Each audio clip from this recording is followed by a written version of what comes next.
Eu nunca imaginei que a minha vida inteira caberia dentro de uma caixa de sapatos velha, escondida debaixo de uma cama de ferro que não é a minha. Dizem que a gente conhece o marido na separação e os filhos na velhice.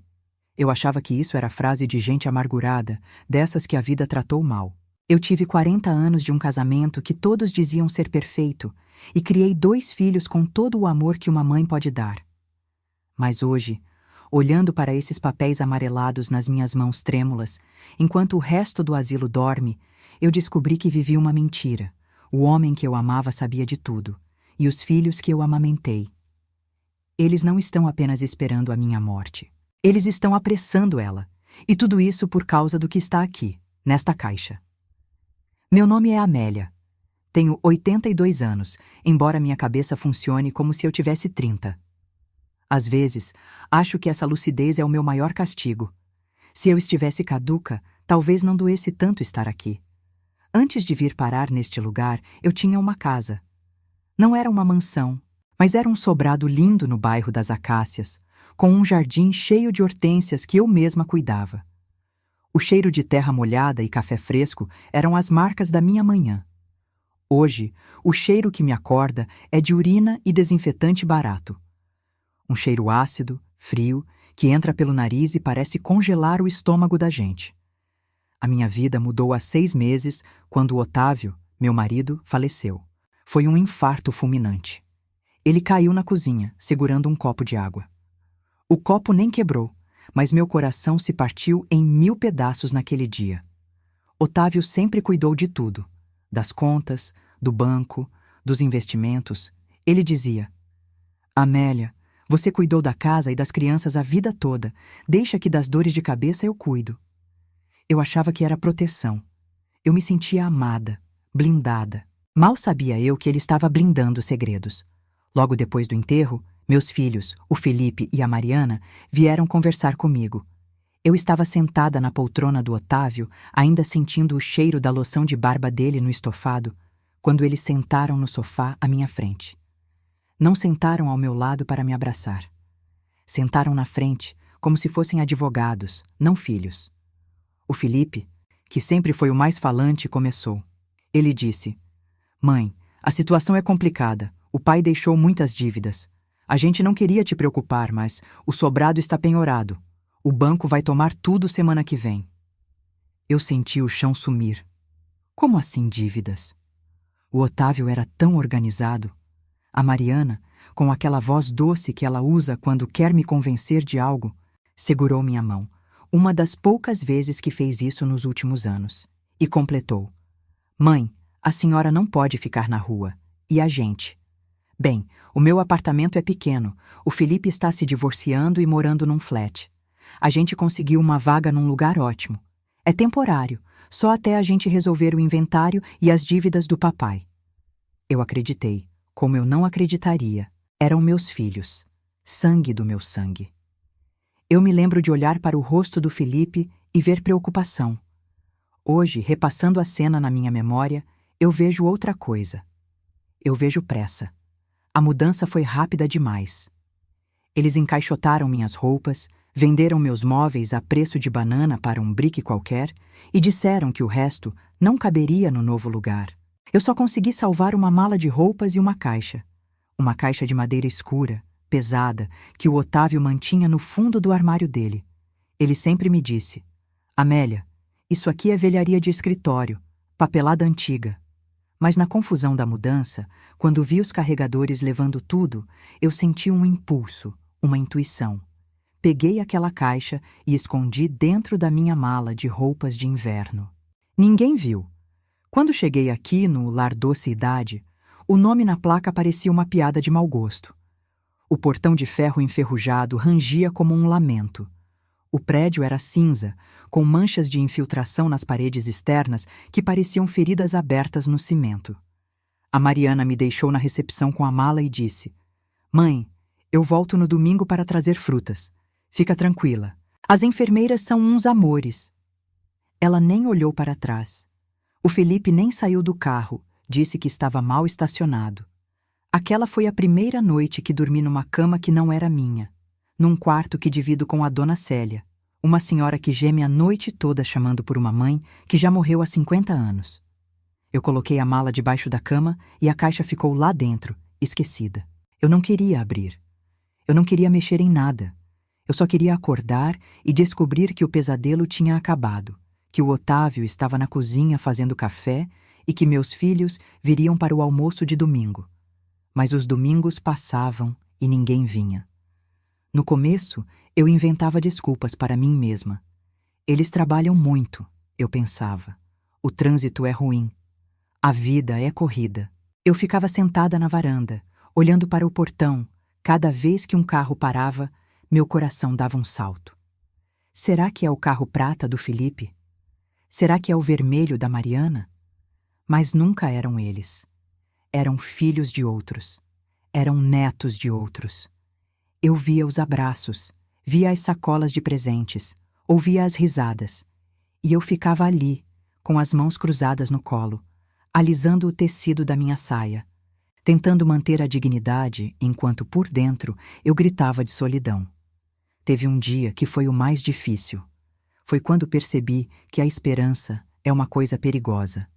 Ela te mantém viva, mas também prolonga a tortura. Eu ainda achava que era temporário. Até que, 3 meses depois da minha chegada, ouvi uma conversa no corredor.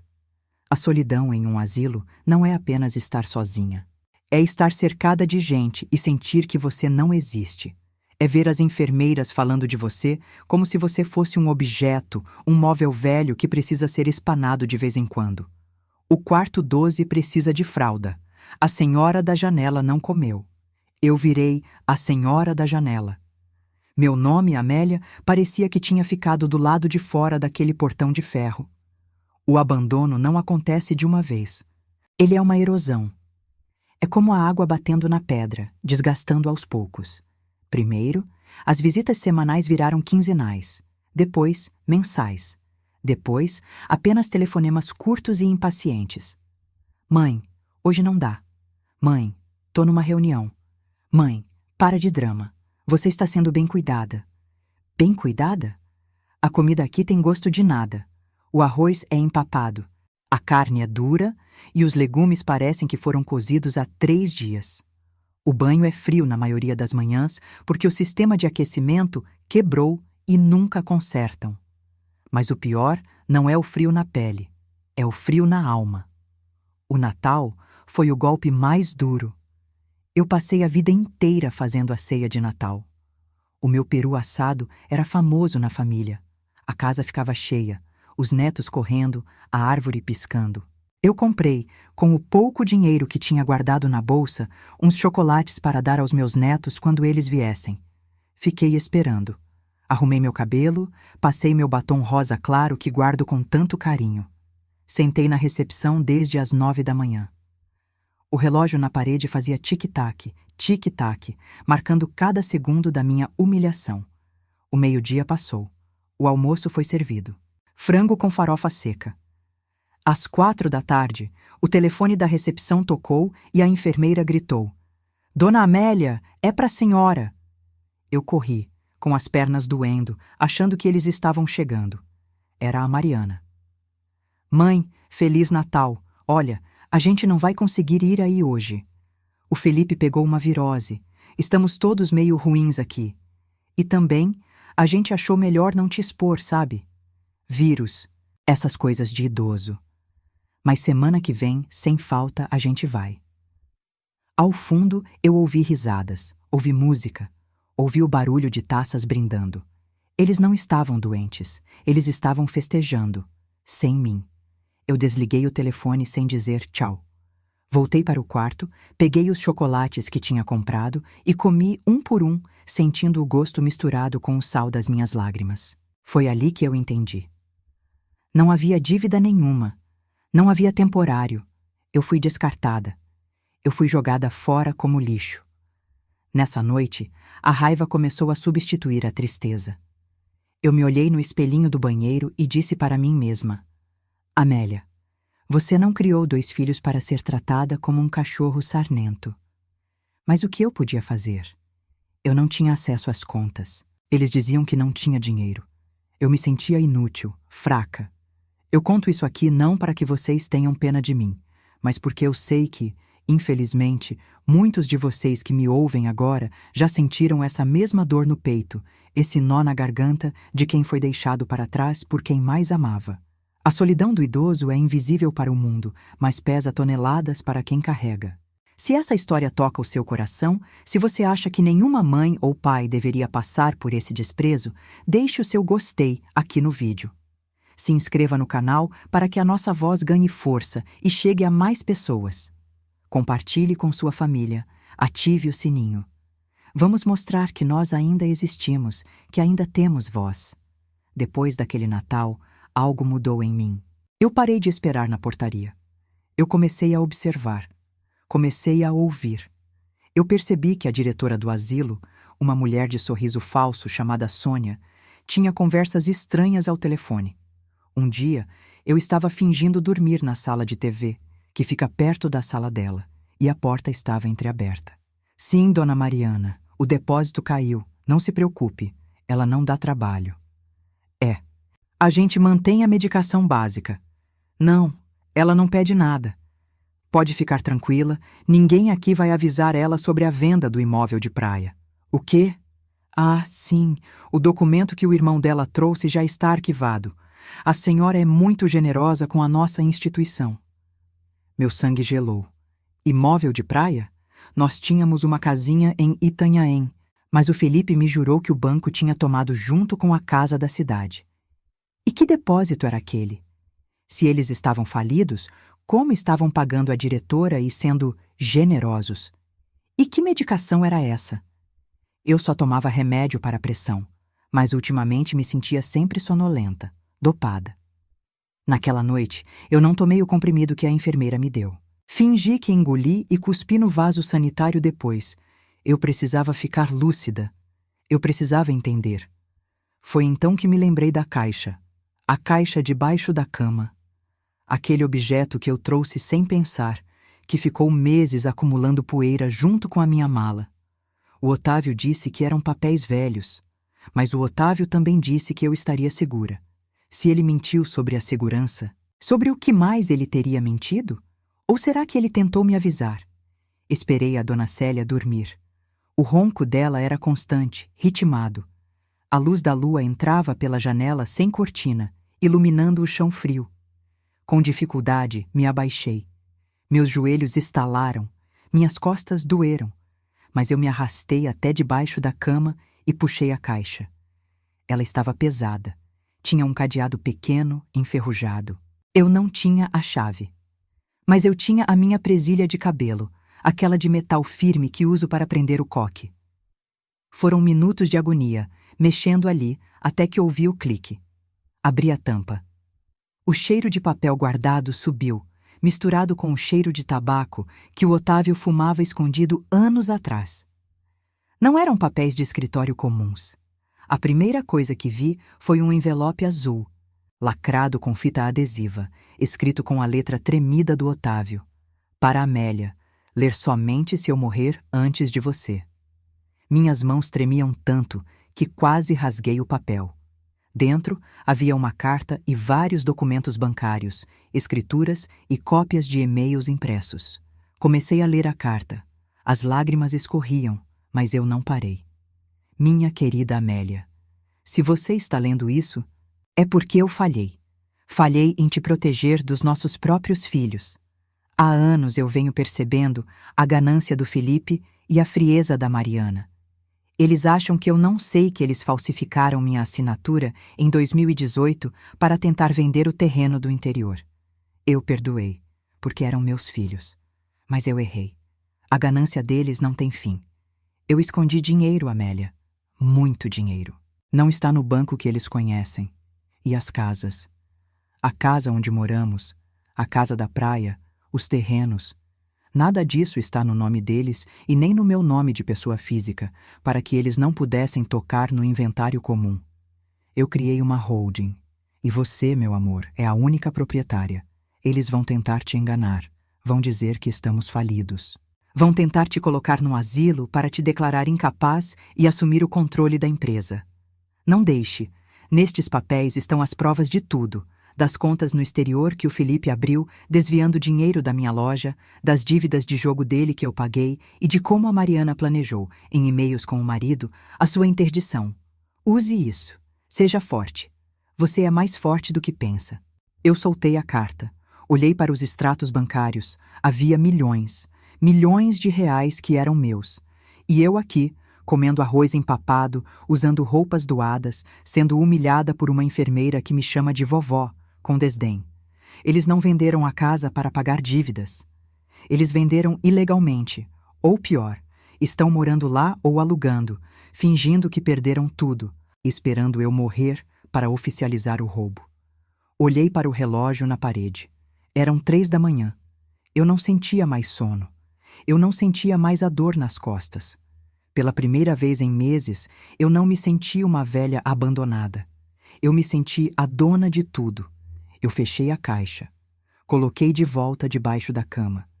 Mas eu não era mais a mesma Amélia que tinha se abaixado para pegá-la. Aquela Amélia ingênua tinha morrido ao ler a carta.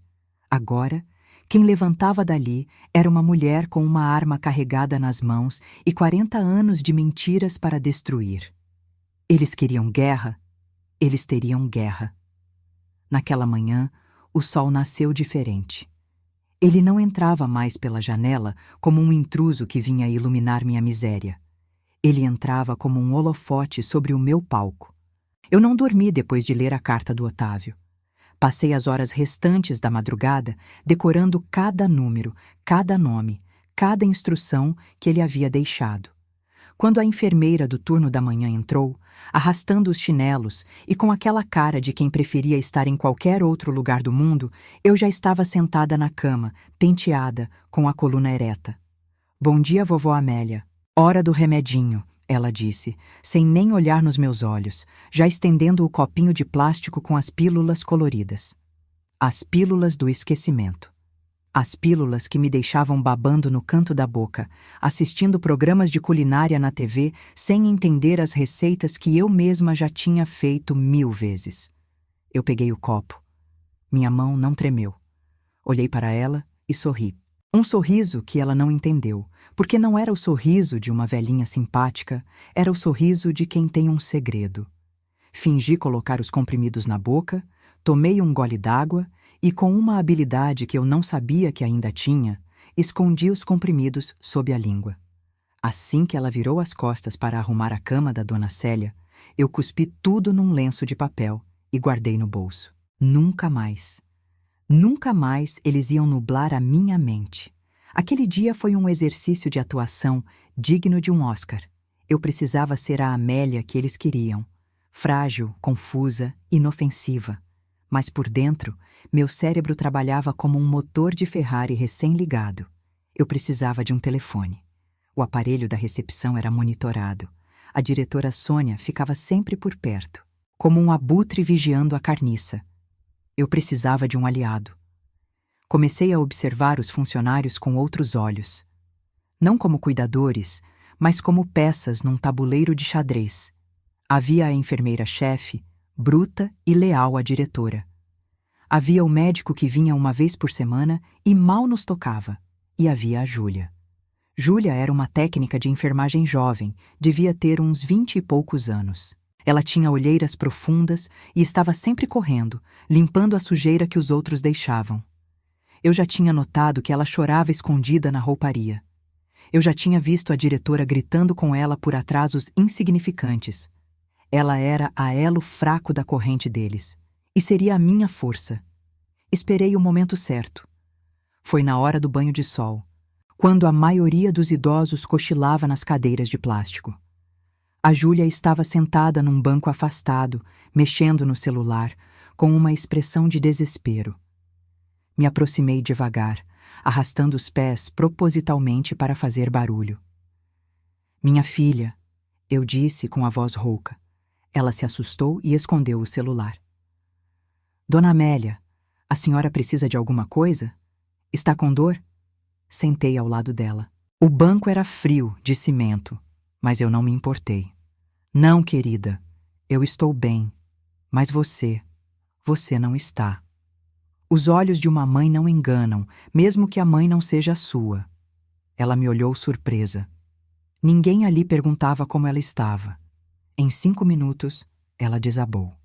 Me contou que a mãe estava doente, precisando de uma cirurgia, e que o salário ali mal dava para o aluguel. Me contou que a diretora Sônia atrasava os pagamentos e ameaçava demitir quem reclamasse. Eu segurei a mão dela. Mão áspera de tanto trabalho, tão jovem. Júlia, eu disse, mudando o tom de voz. Abandonei o tom de vovó e usei o tom que eu usava quando negociava com os fornecedores do Otávio, anos atrás, firme, segura, autoritária. Eu posso te ajudar. Eu tenho como resolver o problema da sua mãe, mas eu preciso que você confie em mim. Eu não sou a velha gagá que eles pensam. Ela arregalou os olhos. A lucidez na minha voz a assustou. Dona Amélia, a senhora, escute, eu preciso fazer uma ligação. Uma ligação que ninguém pode saber. Se você me emprestar seu celular por 10 minutos, eu prometo, pela memória do meu marido, que a cirurgia da sua mãe será paga. Eu tenho recursos, Júlia. Eles estão escondidos, mas eles existem. Ela hesitou. Olhou para as câmeras de segurança no pátio. O medo lutava com a esperança no rosto dela. A esperança venceu. Ela me passou o aparelho por baixo da minha manta de crochê. 10 minutos, ela sussurrou. Vou ficar de vigia na porta. Com as mãos trêmulas de adrenalina, disquei o número que estava no cabeçalho da carta do Otávio. Dr. Monteiro. Advogado criminalista e tributário. O homem que o Otávio chamava de pitbull de terno. Tocou 1, 2, 3 vezes. Escritório Monteiro e Associados. Bom dia. Eu quero falar com o Dr. Augusto Monteiro. Diga que é Amélia, viúva de Otávio. Houve um silêncio do outro lado. Dona Amélia? Mas o filho da senhora nos informou que a senhora estava incapacitada, que não podia receber ligações. Meu filho é um mentiroso e um ladrão, minha filha. Passe para o Augusto, agora. Quando ouvi a voz grave do Dr. Monteiro, senti um nó na garganta se desfazer. Ele não sabia de nada. Felipe tinha dito a ele que eu estava numa clínica de repouso de luxo, tratando de um Alzheimer avançado, e que eu não reconhecia mais ninguém. Felipe estava tentando movimentar a holding usando uma procuração antiga, mas o Dr. Monteiro estava travando o processo justamente porque queria falar comigo. Amélia, graças a Deus, ele disse. Eu estava prestes a pedir uma intervenção judicial para te ver. O cheiro de golpe está exalando desse processo há meses. Eu falei rápido, contei tudo, contei do asilo, da venda da casa, da caixa de sapatos, da carta do Otávio. Doutor Monteiro, eles acham que eu estou dopada. Eles acham que eu não sei de nada. Eu preciso que o senhor venha aqui. Mas não pode ser uma visita normal. Eles vão te barrar. Não se preocupe, Amélia. A voz dele era gelada, profissional. Eu não vou entrar como visita. Eu vou entrar com um mandado judicial e um oficial de justiça. Mas precisamos de um flagrante.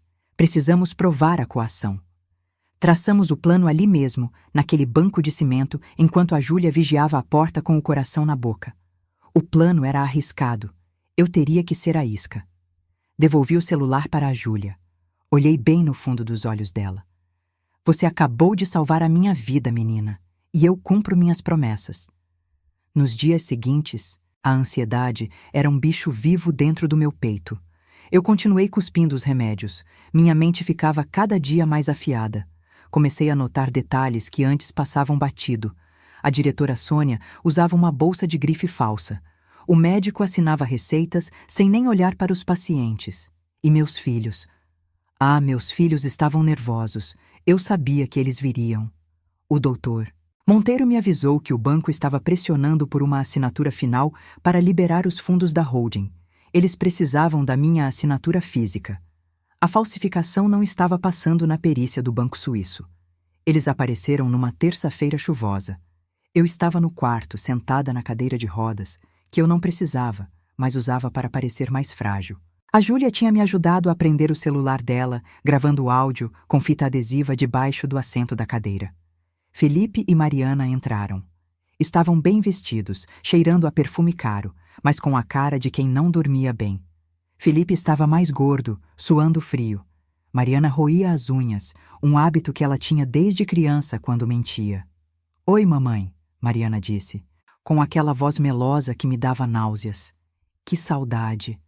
Ela tentou me beijar, mas eu virei o rosto, fingindo estar desorientada.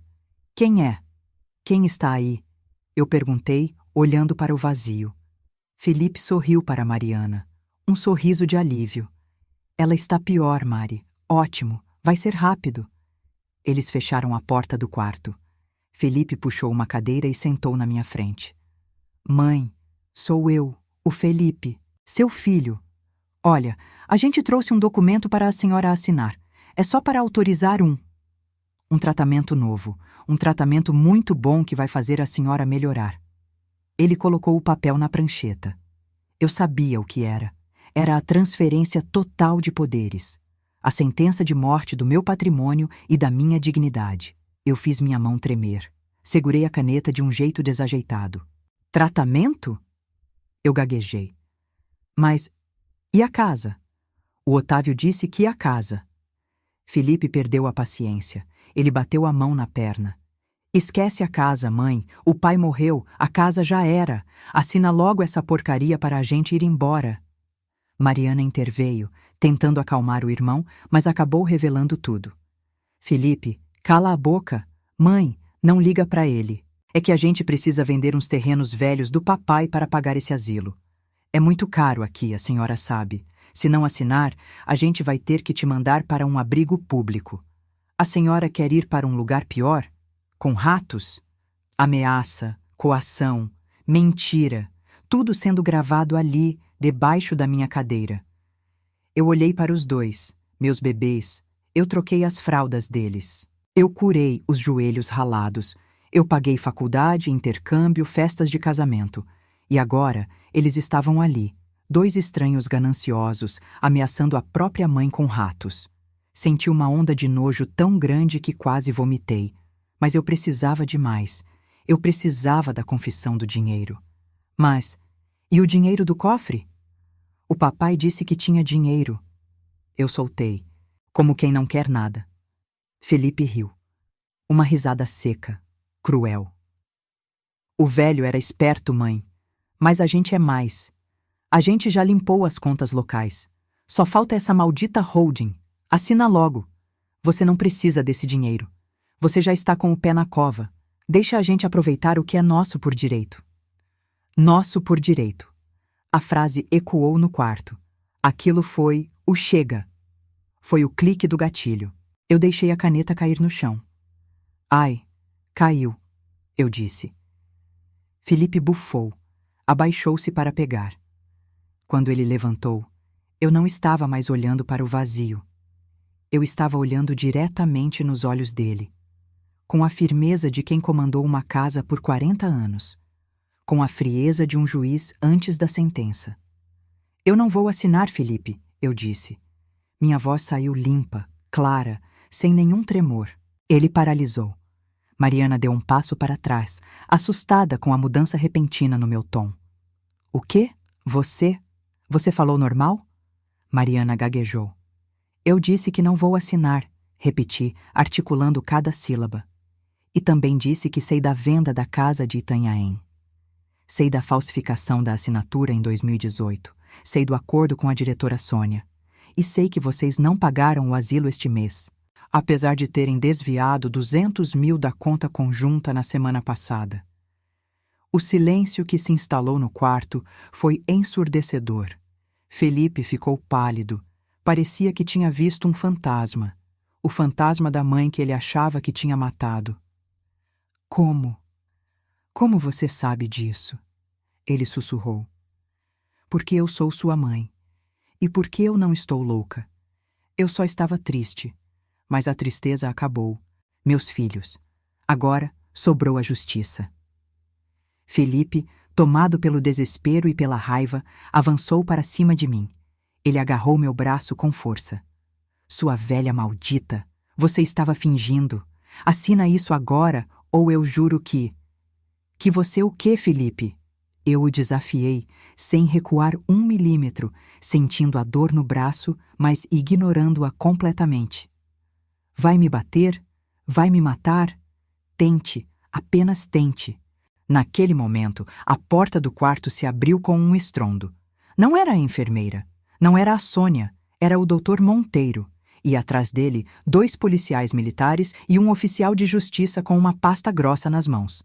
A cara do Felipe quando viu o advogado do pai parado na porta foi impagável. Ele soltou meu braço como se tivesse queimado a mão. Mariana começou a chorar instantaneamente.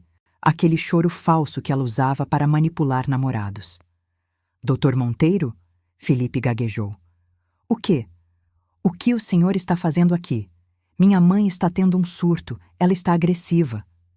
O doutor Monteiro entrou no quarto, ignorou completamente o Felipe e veio até mim. Ele segurou minha mão, a mesma mão que o Felipe tinha apertado, e beijou respeitosamente. Dona Amélia, peço perdão pela demora. O trânsito estava terrível. Ele se virou para os meus filhos e o sorriso dele sumiu. A expressão dele era de um lobo prestes a jantar. Felipe, Mariana, aconselho vocês a não dizerem mais nenhuma palavra. Tudo o que disserem poderá ser usado contra vocês. E acreditem, nós já temos muito material. Eu olhei para a Júlia, que estava encolhida no corredor, atrás dos policiais. Fiz um pequeno sinal com a cabeça. Ela sabia. A gravação estava segura. Eu me levantei da cadeira de rodas. Sim, eu me levantei. Minhas pernas estavam fracas pela falta de exercício, mas minha alma me segurava em pé. Eu fiquei da mesma altura que a Mariana. A brincadeira acabou, eu disse, olhando para os 2. Vocês queriam minha herança. Pois agora vocês vão herdar um processo criminal. O oficial de justiça deu um passo à frente. Senhor Felipe, senhora Mariana, tenho aqui uma ordem de restrição e um mandado de averiguação por apropriação indébita e maus tratos a idoso. Eu vi o mundo deles desmoronar em segundos. A arrogância virou medo. A ganância virou pânico. Mas eu não senti pena. Eu olhei para aquela caixa de sapatos debaixo da minha cama, visível apenas para mim, e agradeci mentalmente ao Otávio. Ele me deixou as armas, mas fui eu quem puxou o gatilho. Eles foram escoltados para fora do quarto para prestar esclarecimentos. Eu fiquei. O doutor Monteiro me olhou. E agora, dona Amélia, quer ir para casa? Eu fui até a janela, olhei para o pátio, onde os outros idosos continuavam sua rotina de esquecimento e abandono.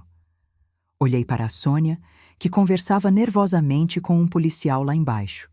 Ainda não, doutor, eu respondi, sentindo uma força nova correr nas minhas veias. Antes de ir embora, eu tenho que limpar este lugar. Meus filhos não são os únicos que vão pagar. A diretora Sônia é a próxima. E eu vou derrubar este asilo, tijolo por tijolo, até que cada idoso aqui tenha a dignidade que merece. Eu me virei para ele. Não era mais a viúva triste, era a matriarca, era a vingadora. Prepare a papelada, Augusto, eu vou comprar este prédio.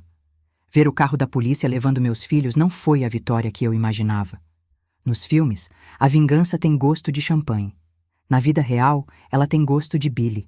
Eu senti uma dor física, um rasgo no útero, o mesmo útero que os carregou por 9 meses. Mas, ao mesmo tempo, senti um alívio imenso, como se um tumor tivesse sido removido do meu corpo. Eles não eram mais as crianças que eu ninei, eram estranhos que tentaram me destruir.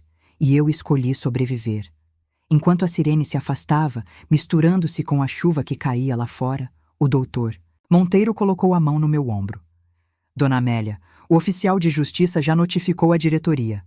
A senhora quer ir para um hotel? Para de sua casa antiga? Eu posso providenciar tudo. Olhei para o quarto. Olhei para a cama da dona Célia, que tinha acordado com o barulho e me olhava assustada, encolhida nos lençóis encardidos. Se eu fosse embora agora, eu seria apenas mais uma que escapou. E os que ficam? E a Júlia? Não, Augusto. Respondi, alisando meu cardigã. Eu não vou a lugar nenhum. Ainda tenho negócios a tratar aqui. Chame a Sônia. Agora. A reunião na sala da diretoria não durou 10 minutos. Sônia entrou tentando manter a postura, ajeitando o blazer, mas o suor na testa denunciava o pânico. Ela tentou sorrir, aquele sorriso de cobra que ela usava com as famílias ricas. Dona Amélia, que mal-entendido terrível. Eu não sabia de nada. Seus filhos me disseram que era o melhor para a senhora. Eu fui enganada também. Eu não gritei, apenas deslizei sobre a mesa de vidro dela uma pasta que o Dr. Monteiro tinha preparado. Sônia, poupe o seu fôlego e o meu tempo. Aqui estão os extratos dos depósitos que a Mariana fez na sua conta pessoal, não na conta da instituição. Aqui estão as notas fiscais de comida vencida que você comprava por centavos e servia para nós enquanto cobrava preço de banquete nas mensalidades. E aqui, apontei para um documento específico, está a declaração de 2 enfermeiras que testemunharam você desviando doações de fraldas para vender na farmácia do seu cunhado. Ela desabou na cadeira. A máscara caiu. O rosto dela ficou cinza. O que a senhora quer? Eu tenho família. Não me denuncie. Eu quero este lugar. Eu disse, fria como o mármore. O prédio está hipotecado, eu sei. O banco vai leiloar em breve por causa da sua má gestão. Eu vou comprar a dívida. Vou comprar o prédio. E você vai sair daqui agora. Sem nada. Se você assinar a renúncia e sumir da minha frente em 30 minutos, eu não entrego essa pasta para o promotor hoje. Dou a você 24 horas de vantagem antes de a polícia bater na sua porta. Ela nem discutiu. Pegou a bolsa e saiu correndo como um rato fugindo da luz. Naquela noite, eu assumi o comando. A primeira ordem que dei foi para a cozinheira. Abra a despensa. Pegue tudo o que for bom. Se não tiver nada bom, o doutor Monteiro vai pedir delivery do melhor restaurante da cidade. Hoje, ninguém dorme com fome ou com gosto de farinha velha na boca. Ver a dona Célia comendo um risoto quentinho, ver o seu João, que mal falava, sorrir ao sentir o gosto de carne de verdade. Aquilo valeu mais do que todo o dinheiro que o Otávio deixou na holding. Naquela noite, eu dormi na mesma cama dura, mas dormi com o sono dos justos. Uma semana depois, o encontro inevitável aconteceu. Foi no escritório do Dr. Monteiro, um lugar com cheiro de madeira nobre e café expresso, muito diferente do cheiro de mofo do asilo. Felipe e Mariana estavam lá. Tinham sido soltos sob fiança, pagos com o dinheiro que restava da venda dos carros deles. Eles pareciam 10 anos mais velhos. Felipe estava sem fazer a barba, Mariana sem maquiagem, com os olhos inchados. Quando entrei, apoiada na minha bengala de ébano, um presente que me dei, eles tentaram levantar. Mãe. Mariana começou a chorar. Sentados, ordenei. Minha voz não era alta, mas preenchia a sala. Sentei-me na cabeceira. O Dr. Monteiro abriu os papéis. Como vocês sabem, o advogado começou, a vossa mãe, Dona Amélia, retomou o controle total da holding e de todos os bens deixados pelo Sr. Otávio. As procurações anteriores foram anuladas por fraude. O inquérito policial sobre a apropriação indébita e cárcere privado segue em andamento. Felipe bateu na mesa, mas sem a força de antes. Era um gesto de desespero. Mãe, pelo amor de Deus, retira a queixa. Eu vou ser preso. A minha ex-mulher vai tirar a guarda das crianças de mim se eu tiver ficha criminal. Você quer isso? Quer destruir seus netos? Era o golpe baixo. Sempre os netos. Eu respirei fundo. Olhei para ele com uma tristeza profunda. Felipe, quem destruiu a vida dos meus netos foi você, quando ensinou a eles, pelo exemplo, que dinheiro vale mais que família. Você acha que eu não sei que você nem visitava seus filhos nos fins de semana porque estava ocupado gastando meu dinheiro em casas de apostas? Ele baixou a cabeça. Virei-me para a Mariana. E você, minha filha? Você, que sempre disse que eu era sua melhor amiga. Você ouviu o médico dizer que eu estava com anemia profunda por má alimentação no asilo e não fez nada. Você trocou a saúde da sua mãe por bolsas de marca e viagens para a Europa. A gente estava desesperado, Mariana gritou, as lágrimas escorrendo. O pai sempre deu tudo. A gente não sabia viver sem o dinheiro dele. A gente errou, mãe. A gente errou feio, mas somos seus filhos. Você vai nos deixar na rua? Sem nada. O apartamento onde eu moro é da holding. O silêncio na sala pesava toneladas. Eu podia sentir o cheiro do medo deles. Peguei a caneta. Eu não sou um monstro como vocês. Eu não vou deixar vocês na sarjeta, embora vocês merecessem, já que foi lá que tentaram me deixar. O Dr. Monteiro passou 2 envelopes para eles. Vocês vão receber uma mesada, eu disse. O valor equivalente a 2 salários mínimos por mês. É o suficiente para viver com dignidade, se trabalharem para complementar. O apartamento da Mariana e o flat do Felipe serão vendidos. O dinheiro vai para um fundo de investimento para os meus netos, que eles só poderão acessar aos 25 anos. 2 salários mínimos? Felipe riu, incrédulo. Isso é uma piada? Eu tenho um padrão de vida. Tinha, corrigi. Agora você tem o padrão de vida que você construiu. Nenhum. Se quiserem mais, trabalhem. Se tentarem brigar na justiça, eu corto a mesada e uso cada centavo da minha herança para garantir que vocês passem o máximo de tempo na cadeia. A escolha é de vocês. Eles assinaram.